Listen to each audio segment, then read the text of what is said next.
Hello friends, welcome to study knowledge. Friends, আজকে আমরা আবারও অংশীদারি কারবার থেকে একটি গুরুত্বপূর্ণ অঙ্ক নিয়ে এসেছি। প্রশ্ন আছে আমাদের, একটি যৌথ ব্যবসায়ে এ এর মূলধন বি এর মূলধনের দ্বিগুণ। এ এর লভ্যাংশ 428 টাকা হলে বি এর লভ্যাংশ কত হবে? আমরা প্রথম নিয়মটা শুরু করি।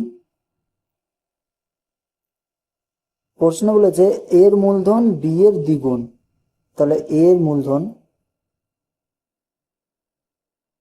এ আর বি, বি এর দ্বিগুণ বলেছে। যদি বি এর 1 হয় তাহলে এর দ্বিগুণ হবে, মানে 2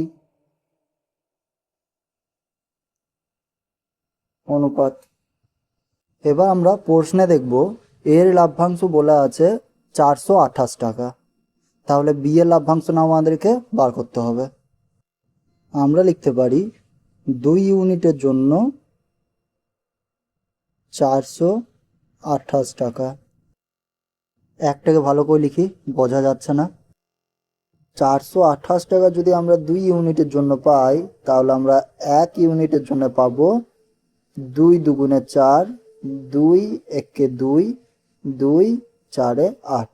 2 ইউনিটের জন্য আমাদের বলে দেওয়া হয়েছিল 428, তাই আমরা 1 ইউনিটের জন্য পেলাম 214। এখন আমরা উত্তর পাচ্ছি তাহলে 214। অপশান এ হচ্ছে আমাদের সঠিক উত্তর। ফ্রেন্ডস, এবার 2 নম্বর নিয়মটা দেখব। যেহেতু এর মূলধন বি এর দ্বিগুণ, সুতরাং এ এর লভ্যাংশ বি এর দ্বিগুণ হবে। অতএব এ এর লভ্যাংশ 428 টাকা হলে বি এর লভ্যাংশ হবে